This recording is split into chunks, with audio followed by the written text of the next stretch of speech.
Hello students.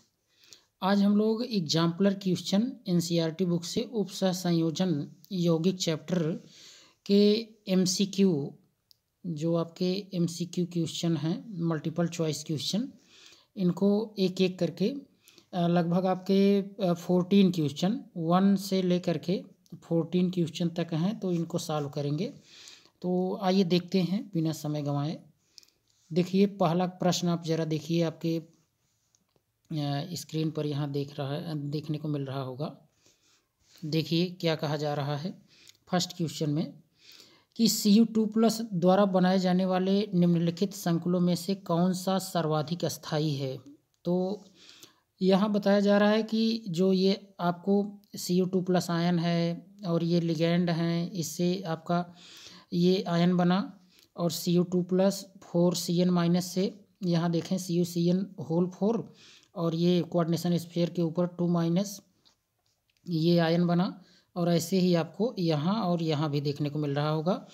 तो इनके ज़रा देखिए ये दिए गए हैं यहाँ, क्या ये देखिए कांस्टेंट का वैल्यू दिया गया है, स्टेबिलिटी कांस्टेंट का वैल्यू दिया गया है। तो निश्चित रूप से जिसका स्टेबिलिटी कांस्टेंट, ये स्टेबिलिटी कांस्टेंट जिसका अधिक होगा वही क्या होगा, सर्वाधिक स्टेबल होगा। वही क्या होगा, सर्वाधिक स्टेबल होगा।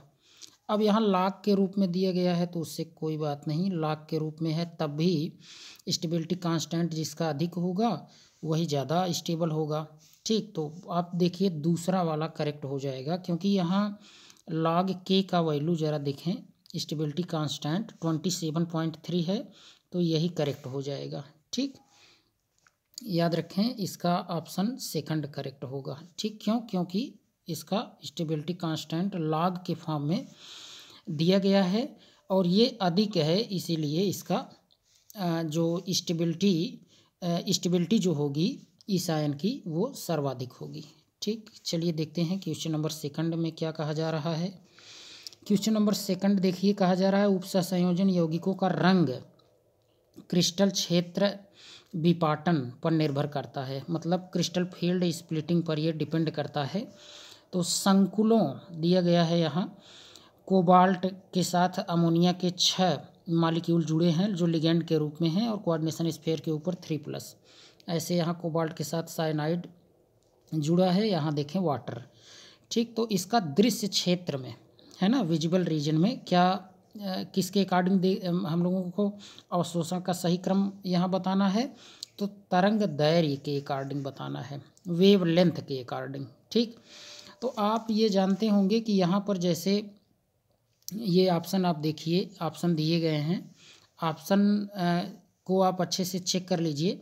और यहाँ आपको ये देखना है सबसे पहली बात कि चेक करिए, जैसे कोबाल्ट दिया गया है, ठीक है, हर जगह कोबाल्ट कोबाल्ट कोबाल्ट ये दिया गया है, और प्रत्येक जगह यहाँ भी चेक करेंगे, यहाँ भी और यहाँ भी, हर जगह कोबाल्ट का ऑक्सीडेशन नंबर +3 है। क्या है, +3।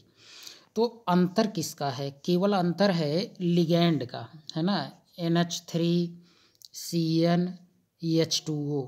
ठीक, ये है, तो NH3Cn और H2O।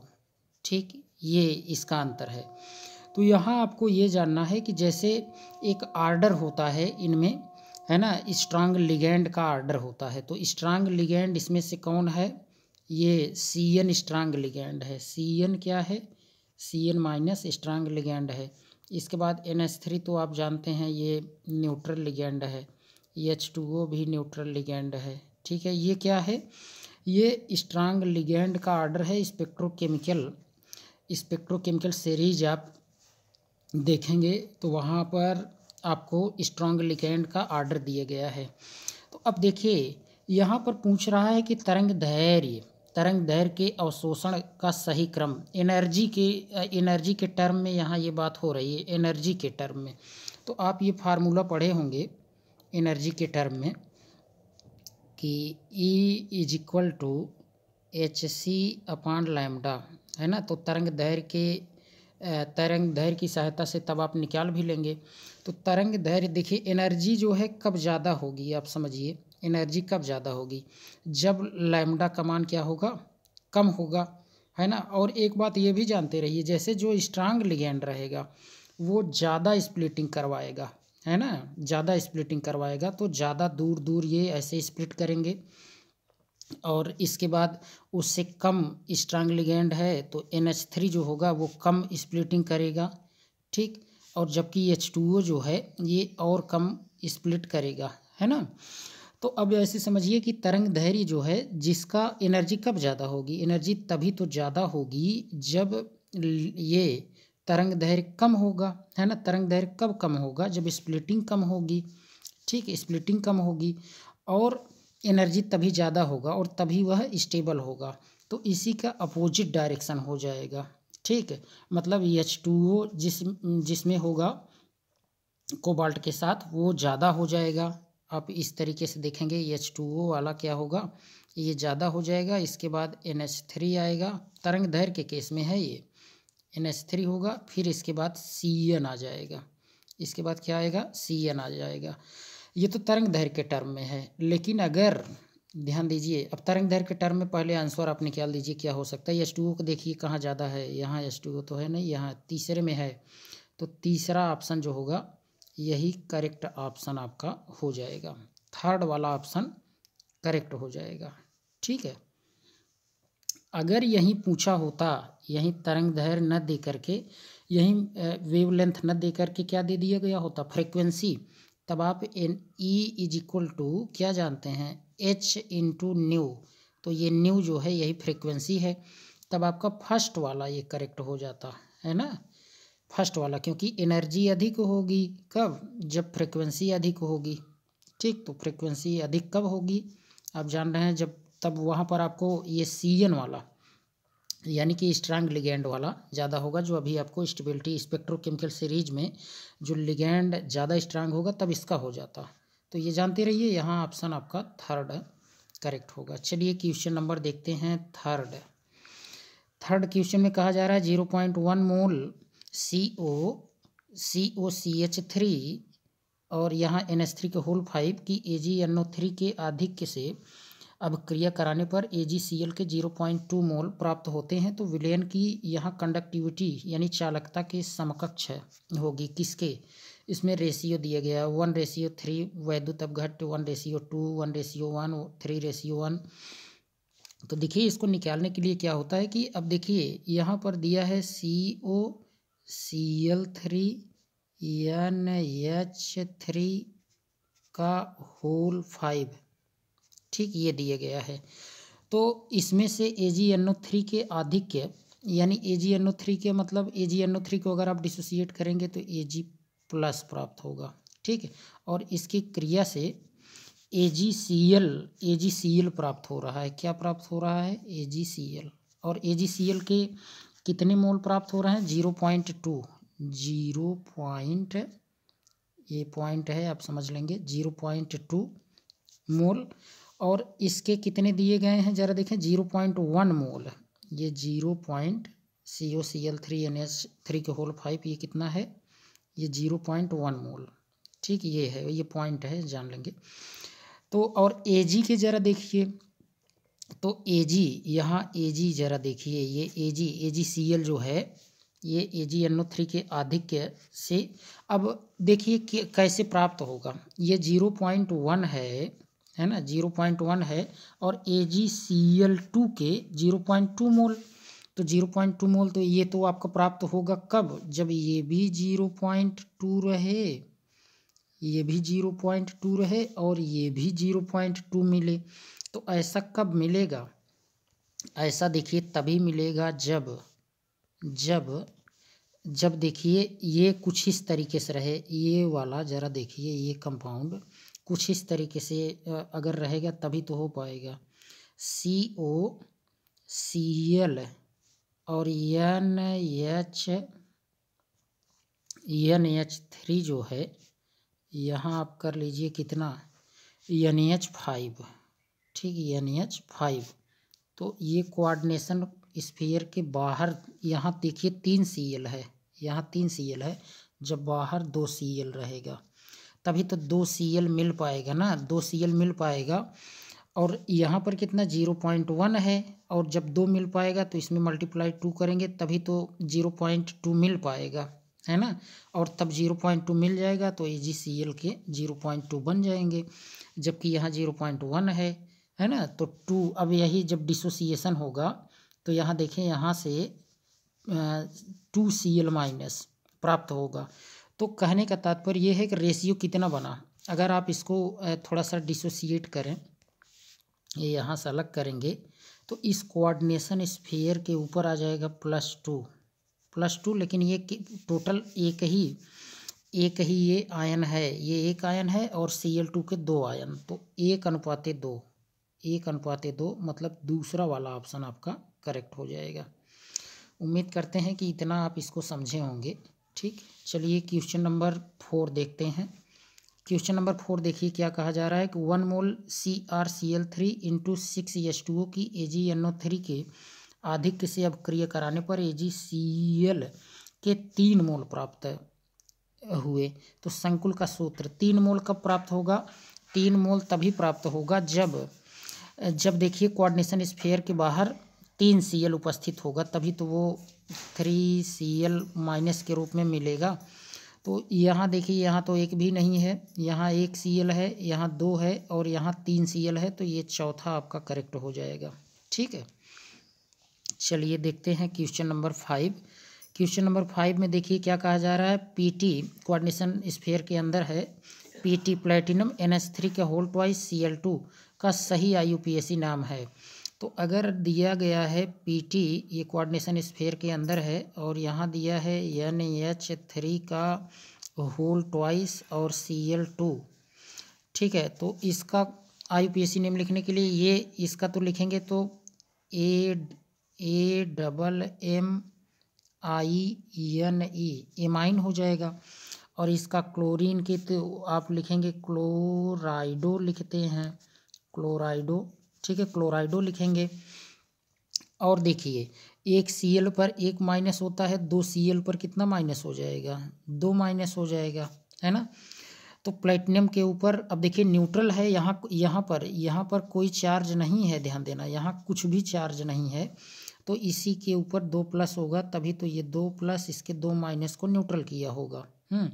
तो आप लिखेंगे अल्फ़ाबेटिकली C और A में पहले A आएगा, है ना। तो die amine die क्लोराइडो platinum second, ठीक है, die amine die क्लोराइडो platinum second, ये फर्स्ट वाले में ही देखिए आप कोऑर्डिनेशन ऑक्सीडेशन नंबर से भी आप पता कर सकते थे, ऑक्सीडेशन नंबर से भी आप पता कर सकते थे यहाँ, है ना। और ये नामकरण तो फर्स्ट आपका यही करेक्ट हो जाएगा, और कहीं भी ऑक्सीडेशन नंबर 2 नहीं है, तो पहला वाला इसका करेक्ट होगा। ठीक, चलिए देखते हैं क्वेश्चन नंबर 6। क्वेश्चन नंबर 6 देखिए कहा गया है कि कीलेशन द्वारा उपसंयोजन यौगिकों का अस्थायित्व कीलेट प्रभाव कहलाता है। तो निम्नलिखित में से कौन सी संकुल स्पीशीज सर्वाधिक अस्थायी है? तो सर्वाधिक अस्थायी के लिए कीलेशन में जहाँ कीलेट बन रहा होगा, तो देखिए यहाँ जरा तीसरा वाला देखिए, यही सही होगा। क्यों? क्योंकि यह ऑक्जिलेटो आयन है, यानी कुछ इस तरीके से COO नेगेटिव यह है। जब इससे आयरन है, देखिए आयरन के ऊपर कितना चार्ज होगा? तो एक यहाँ देखें ऑक्जिलेटो के ऊपर 2 है, तो 3 है अंदर कोऑर्डिनेशन स्फीयर के अंदर, तो 3 दूनी 6 मतलब 3 प्लस रहेगा इसके ऊपर आयरन के। तो ये इस तरीके से देखें, यहाँ एक रिंग बना रहा है, और रिंग जब बनाता है तो उसी को आप कीलेट लिगेंड कहते हैं। तो ये ज़्यादा कीलेट वाले ज़्यादा स्टेबल होते हैं, और कहीं कीलेशन नहीं हो रहा है, ना तो कार्बोनिल में, ना तो साइनाइडो में, और ना ही एक्वा में। तो आपका ये थर्ड वाला यही करेक्ट हो जाएगा। ठीक, चलिए देखते हैं क्वेश्चन नंबर 7। क्वेश्चन नंबर 7 देखिए, वह संकुल आयन इंगित कीजिए जो ज्यामितीय समावयवता प्रदर्शित करता है। तो पहले में देखिए क्रोमियम से एक्वा जुड़ा है 4 मॉलिक्यूल, और ये क्लोराइडो जुड़ा है 2, है ना, 2 जुड़ा है, तो 4 और 2 6 यानी ये ऑक्टाहेड्रल। तो क्रोमियम बनाकर चेक कर लीजिए। देखिए अगर यहाँ आप इस तरीके से करते हैं, इस तरीके से जोड़ते हैं, अगर यहाँ पर आप Cl2 दिया है तो एक Cl ऊपर एक Cl नीचे अगर आप जोड़ दें, और यहाँ पर क्या जोड़ें, यहाँ वाटर मॉलिक्यूल 4 है तो OH2 लिख दें, क्योंकि ऑक्सीजन के साइड से ही डोनेशन होता है। ठीक, यहाँ आप इस तरीके से कोऑर्डिनेशन बॉन्ड दिखा देंगे OH2। ठीक, ये भी डोनेट कर रहा है, और यहाँ H2O लिखेंगे, क्योंकि ऑक्सीजन डोनेट करेगा तो ऑक्सीजन के साइड से ही हम दिखाना चाह रहे हैं, इसलिए यहाँ पर इस तरीके से लिखे। तो देखिए अब जब ये सेम लिगैंड जो हैं वो एक दूसरे के अपोजिट साइड आ जाएंगे तो उसे आप क्या कहते हैं, उसे आप ट्रांस कहते हैं, ट्रांस इसे कहेंगे। और देखिए अब आप सिस कब कहेंगे, सिस कब कहेंगे ज़रा देखिए, सिस आप कब कहेंगे, जब जैसे ये क्रोमियम है ना, क्रोमियम यहीं बना दें आप समझ लेंगे, क्रोमियम है और यहाँ Cl आ जाए और यहाँ Cl आ जाए, यहाँ यहाँ यहाँ और यहाँ पर अगर आप H2O जोड़ दें तो ये आपका क्या हो जाएगा, ये सिस हो जाएगा। ठीक है, सिस हो जाएगा। तो ये बात जानिए, अर्थात आप कह सकते हैं कि यही फर्स्ट वाला ही ज्यामितीय समावयवता दिखाएगा, सिस और ट्रांस। ठीक, तो अब और अगर आप चेक करें दूसरे वाले में तो यहाँ तो Cl कम से कम 2 होना चाहिए था, है ना, नहीं दिखा पाएगी, यहाँ सभी सेम हो गए। और यहाँ भी देखिए Nc मिला है और Cn मिला है, तो ये भी एक ही मिला, कम से कम 2 होना चाहिए, तो ये फर्स्ट वाला ही आपका करेक्ट ऑप्शन होगा। चलिए क्वेश्चन नंबर 8 देखते हैं। क्वेश्चन नंबर 8 देखिए, अष्टफलकीय COCl6 की कोऑर्डिनेशन स्फीयर में है और यहाँ 4- चार्ज है इसका, इसके लिए CFSE यानी क्रिस्टल फील्ड स्प्लिटिंग एनर्जी ये दिया गया है कितना, 18,000 प्रति सेंटीमीटर है ना। तो चतुष्फलकी यानी टेट्राहेड्रल COCl4 कोऑर्डिनेशन स्फीयर में और 2- की CFSE क्या होगी, तो ये इसके लिए एक फार्मूला है ना। देखिए टेट्राहेड्रल अगर आप निकालते हैं तो देखिए यहाँ ये delta T = 4/9 into delta O यहाँ ऑक्टाहेड्रल के लिए है और ये डेल्टा T टेट्राहेड्रल, तो टेट्राहेड्रल के लिए पूछ रहा है तो बस इसी फार्मूले में आप रख दीजिए 4/9 इंटू, और ये देखिए ऑक्टाहेड्रल के लिए, अष्टफलकी के लिए CFSE दिया है 18,000, तो 18,000 यहाँ आप लिख लीजिए और 9 से इसको काटेंगे तो यहाँ 2,000 और 2,000 में 4 गुणा करेंगे तो 8,000 आपको ये तीसरा मिल जाएगा, 8,000 प्रति सेंटीमीटर। ये आपका CFSE crystal field stabilising energy निकल जाएगी। ठीक, चलिए देखते हैं क्वेश्चन नंबर 9। क्वेश्चन नंबर 9 में दिया गया है उभयदंती लिगैंड। उभयदंतुक लिगैंड किसे कहते हैं, जैसे यहाँ देखिए साइनाइड है, अगर यहाँ साइनाइड है, यहाँ लोन पेयर आप नाइट्रोजन के पास भी देखते हैं और कार्बन पर नेगेटिव आ जाता है, क्योंकि 3 तो बंध बनाने में ट्रिपल बॉन्ड में चला गया, एक बचता है, एक बाहर से लेगा। तो इस तरीके से अगर ये कार्बन के साइड से लिगैंड डोनेट कर रहा है तब तो ये साइनाइडो आप कहते हैं, और अगर यही नाइट्रोजन के साइड से डोनेट करता तब ये आइसो साइनाइडो आप इसको कहते हैं ना। तो अगर ऐसे कोई लिगैंड जिसमें दोनों साइड से लोन पेयर डोनेट हो सके तो ऐसे लिगैंड को ही हम लोग क्या कहते हैं, एम्बीडेंटेट लिगैंड या उभयदंतुक या उभयदंती लिगैंड कहते हैं। ठीक है, ये बातें जानते रहिए। अब देखिए कहा गया है कि उभयदंती लिगैंड के कारण उपसंयोजन यौगिक समावयवता दर्शाते हैं। तो पैलेडियम के देखिए, पैलेडियम के यहाँ दिया गया है पैलेडियम C6H5 का होल ट्वाइस और आपका यहाँ SCN का होल ट्वाइस, और ये कोऑर्डिनेशन स्फीयर में हैं ये सब। और दिया गया है दूसरा, देखिए यहाँ कंपाउंड दिया गया है पैलेडियम C6H5 का होल ट्वाइस, NCS का होल ट्वाइस संकुल हैं। तो ये किस प्रकार की समावयवता दर्शा रहे हैं, ज़रा चेक करिए। देखिए यहाँ SCN है और यहाँ NCS है, तो ये भी उभयदंतुक है। एक बार सल्फर SCN में सल्फर डोनेट कर रहा है और NCS में नाइट्रोजन डोनेट कर रहा है। तो इसको आप क्या कह सकते हैं, इसी को आप लिंकेज, कहीं अगर एम्बिडेंटेट लिगैंड आए तो लिंकेज आइसोमेरिज्म ये शो करते हैं। कैसा?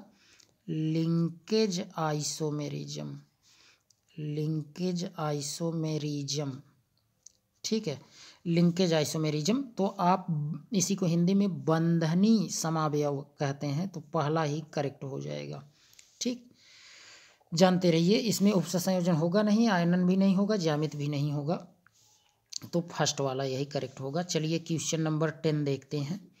क्वेश्चन नंबर 10 देखिए क्या कहा जा रहा है। यौगिक COSO4 NH3 के होल 5 Br, कोऑर्डिनेशन स्फीयर के बाहर Br यहाँ क्या है? काउंटर आयन, काउंटर आयन है ना, लिगैंड का काम नहीं कर रहा है ये ब्रोमीन। और दूसरा कंपाउंड दिया गया है कि कोबाल्ट SO4 NH3 का होल 5, ये कोऑर्डिनेशन स्फीयर में है और बाहर Cl दिया गया है। तो ये किस प्रकार की समावयवता प्रदर्शित कर रहे हैं? दिया है विकल्प यहाँ बंधनी, आयनन, उपसंयोजन, कोई समावयवता नहीं। तो ध्यान से देखना है हम लोगों को, कब होते हैं समावयवता? अणुसूत्र समान होने चाहिए, जबकि इसका और इसका अणुसूत्र अगर आप चेक करें, यहाँ क्लोरीन है, यहाँ ब्रोमीन है ना, चेंज हो गए हैं। तो इसमें अगर आप चेक करें तो देखें, ध्यान दें, अणुसूत्र ही समान नहीं है ना, ब्रोमीन क्लोरीन अलग अलग हैं, तो इसको आप कहेंगे कोई समावयवता नहीं दर्शाते। क्या कहेंगे? कोई समावयवता नहीं दर्शाते। क्यों? क्योंकि अणुसूत्र समान होना चाहिए ना, अणुसूत्र तो ही समान नहीं है यहाँ पर, तो फिर आप नहीं कह सकते। और वैसे अगर अणुसूत्र समान होता तब आप कुछ सोचते, हो सकता है आयनन हो सकता था यहाँ, लेकिन ऐसा कुछ नहीं, यहाँ कोई समावयवता नहीं होगी। ठीक, चलिए क्वेश्चन नंबर 11 देखते हैं। क्वेश्चन नंबर 11 देखिए, किलेटी कर्मक में, यानी जिसे आप किलेशन कहते हैं, है ना, किलेटी कर्मक में एक धातु आयन से आबंधन के लिए 2 अथवा 2 से अधिक दाता परमाणु होते हैं। तो निम्नलिखित में से कौन सा किलेटी कर्मक नहीं है ना, यहाँ किलेट नहीं बना रहा है, कौन सा? तो थायोसल्फेटो देखें, थायोसल्फेटो H2O3 2-, ठीक, ये है। ऑक्जेलेटो तो बनाता है, ऑक्जेलेटो आप जान रहे हैं, ऑक्जेलिक एसिड, ये देखिए ये तो बना लेता है ना, किलेशन बनाता है, इधर से भी डोनेट करेगा, इधर से भी। और ये ग्लाइसिनेटो भी बनाता है, एथेन 1,2-डाइएमीन, तो ये पहला वाला ही इसमें सही हो जाएगा। नहीं पूछा है ना, नहीं बनाता है, किलेशन नहीं करता, तो किलेशन नहीं करेगा, थायोसल्फेटो नहीं करता। ठीक, चलिए 12वां प्रश्न आप जरा देखें। ये निम्नलिखित में से कौन सी स्पीसीज का लिगैंड होना अपेक्षित नहीं है? यहाँ लिगैंड है, तो ये जानते रहिए, है ना। अब यहाँ पूछ रहा है कि कौन ऐसा है जो लिगैंड नहीं है ना, लिगैंड होना अपेक्षित नहीं है। तो लिगैंड कौन होता है? लिगैंड वही होगा जो लोन पेयर डोनेट कर ले। NO, ये तो आपका नाइट्रोसिल है, ये तो हो जाएगा, है ना। NH4, हाँ यही होगा आपका करेक्ट ऑप्शन होगा। ठीक है, कैसे होगा जरा देखिए, जैसे नाइट्रोजन है, हाइड्रोजन जुड़ा है, पॉजिटिव चार्ज, और यहाँ भी हाइड्रोजन जुड़े हैं, तो लोन पेयर ही नहीं है नाइट्रोजन के पास, नाइट्रोजन ऑलरेडी अपना लोन पेयर डोनेट कर चुका है, इसलिए यहाँ नहीं पूछा है। देखिए लिगैंड होना अपेक्षित नहीं है, तो यही अमोनियम जो है यह लिगैंड नहीं है। और इसमें ये देखिए एथेन 1,2-डाइएमीन भी है, कार्बोनिल भी है, नाइट्रोसिल भी है। ठीक, चलिए क्वेश्चन नंबर 13 देखिए। क्वेश्चन नंबर 13 में कहा जा रहा है कि क्रोमियम H2O का होल 6 कोऑर्डिनेशन स्फीयर में और बाहर Cl3, ये बैगनी रंग दिखाता है, और क्रोमियम H2O का होल 5 Cl कोऑर्डिनेशन स्फीयर में और बाहर Cl2 तो ये स्लेटी हरा रंग ये इसके बीच कौन से प्रकार की समावयवता पाई जाती है। तो देखिए, जब अब वाटर मॉलिक्यूल अंदर बाहर जब हो कोऑर्डिनेशन स्फीयर में, यहाँ देखिए 6 जो अणु हैं वो जल के अंदर हैं। यहाँ पर 5, दूसरे वाले में देखिए 5 है और बाहर एक अणु H2O का है। तो ऐसे में आपको हमेशा याद रखना है कि इसी को आप क्या कहते हैं, इसी को आप कहते हैं विलायक योजन समावयवता, है ना। सॉल्वेट आइसोमेरिज्म, ठीक, क्या कहेंगे, सॉल्वेट आइसोमेरिज्म कहेंगे, या हाइड्रेट अगर दिया होता, हाइड्रेट आइसोमेरिज्म, तो उसी का ही दूसरा नाम है। तो यही आपका करेक्ट हो जाएगा, जानते रहिए।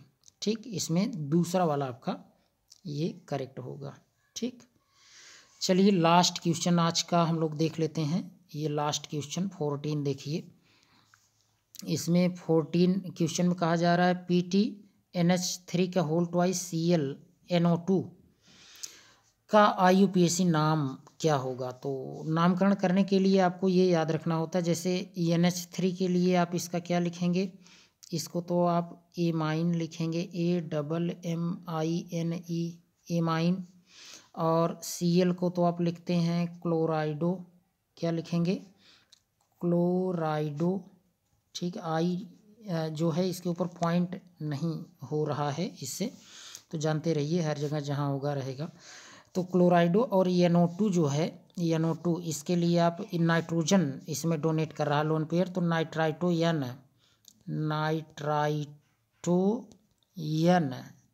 ठीक, ये लिखते हैं। तो अल्फ़ाबेटिकली पहले आपको लिखना है, अल्फ़ाबेटिकली चेक करिए, यह A से शुरू है और ये N से और ये C से, ठीक है, क्लोराइडो C से। तो A पहले आएगा, तो पहले लिखेंगे क्या, डाई, 2 बार है ना यहाँ, होल ट्वाइस है, तो हम लोग क्या लिखेंगे, डाई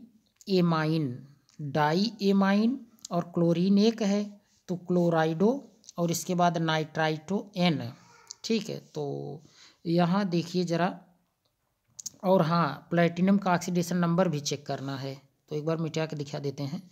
देखिए, प्लेटिनम का ऑक्सीडेशन नंबर भी लिखना होता है, तो NO2 पर तो 1 माइनस आएगा, Cl पर 1 माइनस आएगा, तो इन दोनों 1 माइनस को, मतलब 2 माइनस को न्यूट्रल करने के लिए प्लेटिनम पर 2 प्लस होना चाहिए ना, तभी तो न्यूट्रल हो पाएगा, तो ऑक्सीडेशन नंबर 2 होगा। तो 2 यहाँ भी दिया, 2 यहाँ भी। तो अब देखिए, डाईएमाइन या डाईएमीन आप उसी को कहते हैं, क्लोराइडो, उसके बाद नाइट्राइटोन, प्लेटिनम, हाँ, ये तीसरा ही आपका करेक्ट होगा। चौथा देखिए, डाईएमीन, क्लोराइडो, अब क्लोराइडो नाइट्राइटोन, प्लेटिनेट दिया है, प्लेटिनेट नहीं होगा, क्यों नहीं होगा, ये तो ऋणात्मक पार्ट अगर होता है कोऑर्डिनेशन स्फीयर में, जैसे यहाँ देखें, अगर कोई ऋणात्मक वाला होता तब 8 लगता है, ये तो नियम आप जानते ही होंगे, तो इसलिए ये नहीं होगा आपका, यही होगा प्लेटिनम, है ना, ऋणात्मक यहाँ नहीं है। यहाँ पर आप चेक करेंगे, कोई चार्ज नहीं आ रहा है ना, पॉजिटिव आता तब भी प्लेटिनम लिखते, निगेटिव अगर आ जाता तब आप प्लेटिनेट लिखते। ठीक, तो यहाँ पर तीसरा ही आपका करेक्ट होगा। वीडियो कैसी लगी आप कमेंट बॉक्स में बताएंगे, और भी क्वेश्चन जो हैं इम्पोर्टेंट है, ये अभी हम लोग नेक्स्ट पार्ट में देखेंगे। ये निम्नलिखित प्रश्नों में 2 या 2 से अधिक विकल्प सही हो सकते हैं, इनको भी सॉल्व करेंगे। तो यदि आप नए हैं तो चैनल को सब्सक्राइब करिए, ठीक, जिससे थोड़ा सा और भी मोटिवेशन प्राप्त होगा, और साथ ही साथ हम लोग और भी वीडियो इस पर अपलोड करते रहेंगे। ठीक, तो आज के लिए इतना ही, थैंक्स।